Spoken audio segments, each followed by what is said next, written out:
right. So I, in pursuit of a degree in industrial engineering, I went to Trinidad to the University of West Indies St. Augustine campus. And when I left, I mean, I was kind of at this place where I had a cool circle of friends, close friends, people that meant a lot to me that were with me when I was at community college, people from my church and stuff like that. You know, that I really felt like I was gonna miss them, just being not living in the same place as them anymore.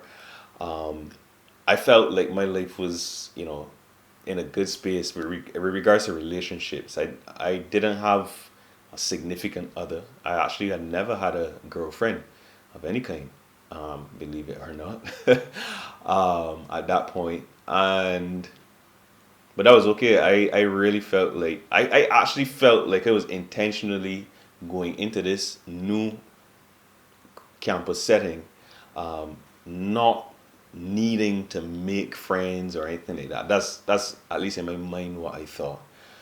I went to the University of the West Indies St. Augustine campus for university after high school. That's where I met Mario. I started the year before him, so I was there a full year, and I went to the church that was close by the campus, St. Augustine Evangelical. It took me maybe a couple of maybe a month or more to find a church to connect with. Um, and when I finally did, that's actually the church that I started to feel comfortable going to on a regular basis is the one where I met Aleeca.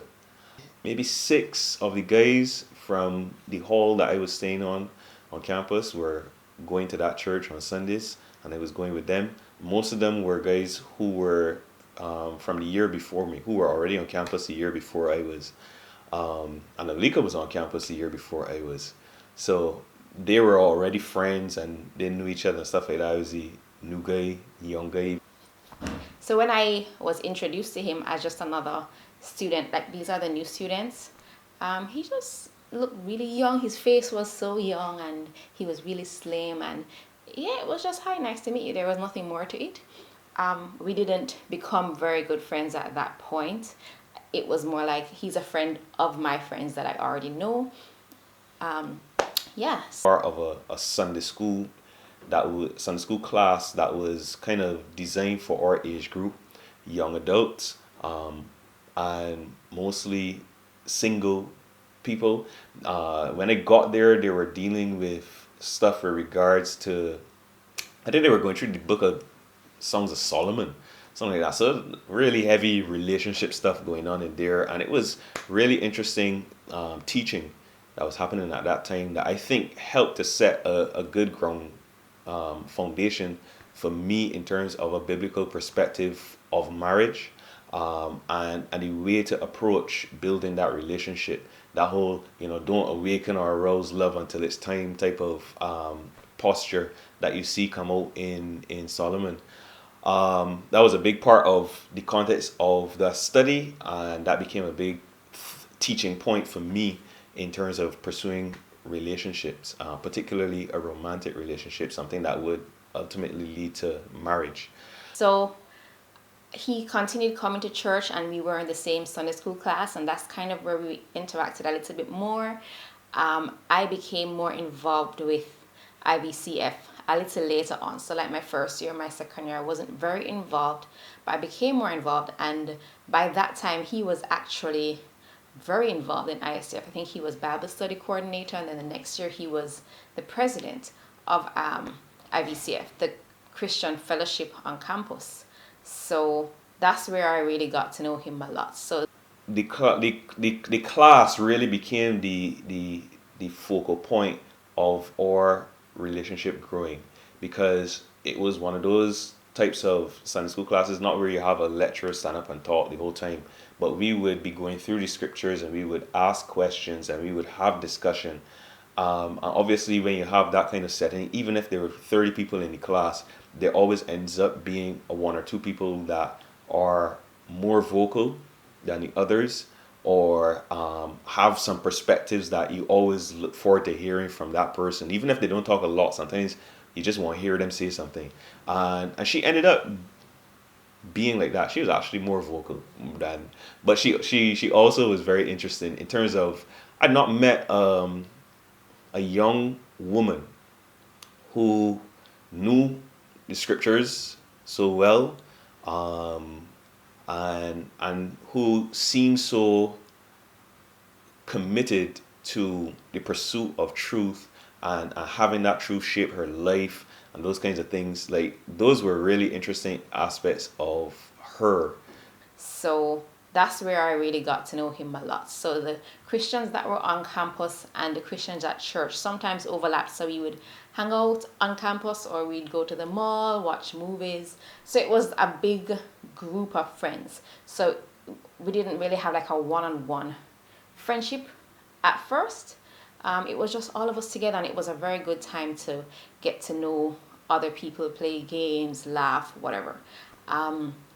I was not single when I met him as well, so that kind of helped to kind of give us a little bit of space, and we just knew each other as friends and nothing else. Yeah, it was just cool to be friends with her. She was not available, and that's where it got interesting, because again, I still kind of had, I think by a certain point in time, I was only fooling myself that I didn't want to pursue her, right?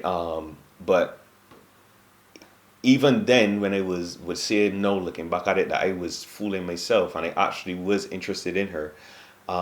She wasn't available. So yeah, but we became closer and closer as friends within the larger group. As time went on, we found that we had more in common. He's someone that I could go to ask questions about the Bible. So as I'm in university, I'm digging deeper into scripture, and he's one of the people that I know. Let me ask Mary about this. So our conversations were mainly that, what does this mean, or why would this happen, or even personal things in your life that you would have to refer to. Okay, how should I deal with this thing from a Christian perspective? So he was kind of one of those people I could ask.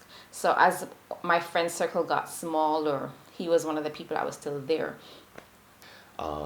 So it was one of those things where it was, yeah, let me not create no drama in my life or anybody else's life. Let me just let this be what it is, and don't touch it, don't trouble it, just enjoy the friendship that we have right now and leave it be. And that's fine for me, because it's cool. We having a good time just talking to one another, hanging out and connecting and what's not. But as I said, as time went on, it just kept, like, this relationship just kept becoming a convergence for us.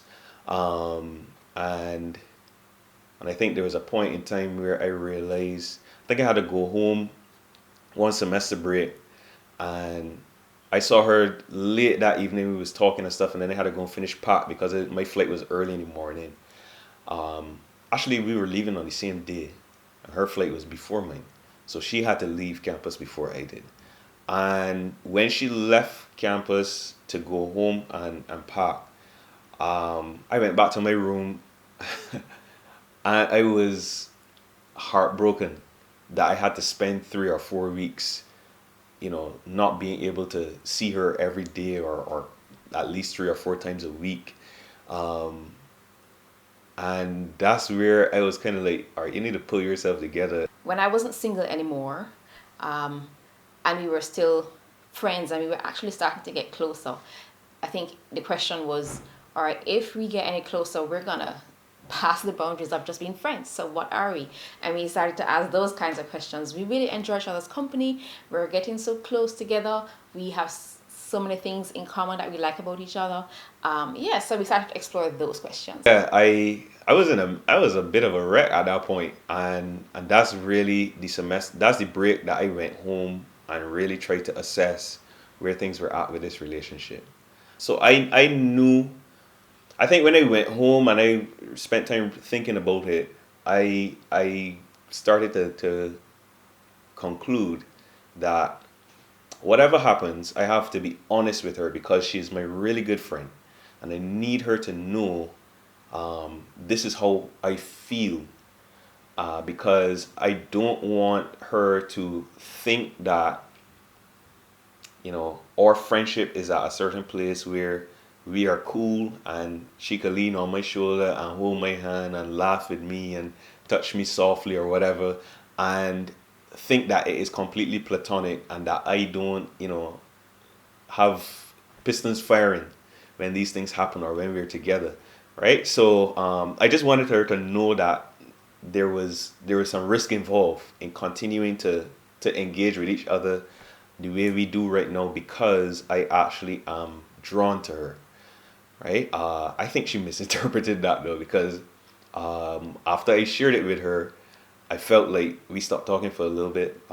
Maybe she thought I was saying that we need to distance ourselves from each other, but what I was really trying to say is I want you to know how I feel, and hopefully she would respond to say, that I feel the same way.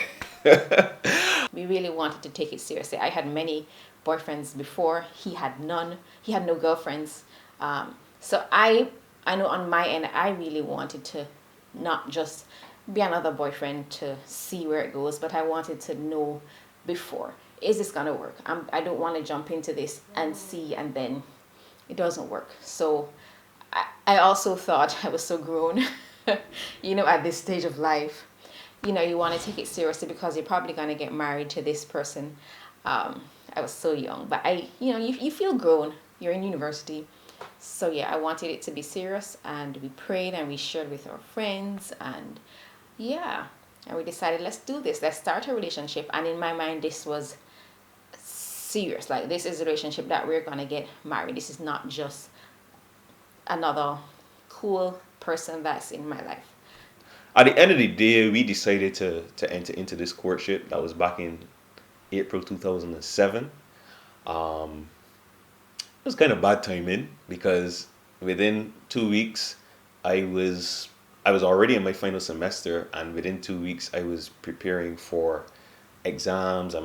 I had to do my final presentation for my final year project and stuff like that. So we hardly got to spend any time together.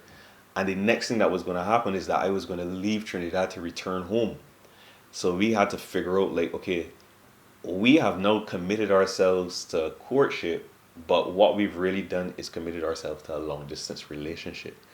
Thank the Lord, we did get married after, I think, 4 years of courtship. We were apart for most of that because I finished university. We got together right before exam season. So I didn't see him because we were studying. And then I went home after I graduated. So we had a long distance relationship for most of it. And yeah, I think Mario realized after a while he needs to get married to me because I am all over the place. I'm exploring other career options, and I am looking into becoming a missionary, and I'm doing all these other things. So like, wait, how does he fit in? And he actually flew to where I was. I was in New York doing an internship on animal assisted therapy. So it's another interest that I had. And he flew to New York and proposed, that summer. And then we got married the following year. So yeah. So it took us a while. So 2007 we entered into a courtship, and I think it's only by 2010, when I didn't even have things all figured out, that I said, regardless of what's going on, I want to get married to her. And I proposed in 2010. We got married in 2011 in Jamaica, and we moved here in Barbados. And yeah, we've been here ever since then. We're still figuring it out, but God has been good to us, and He's always been with us, and He's always led our relationship throughout the ups and downs and the many questions and the much confusion. He's been with us, and He's been good to us. And yeah, that's our story.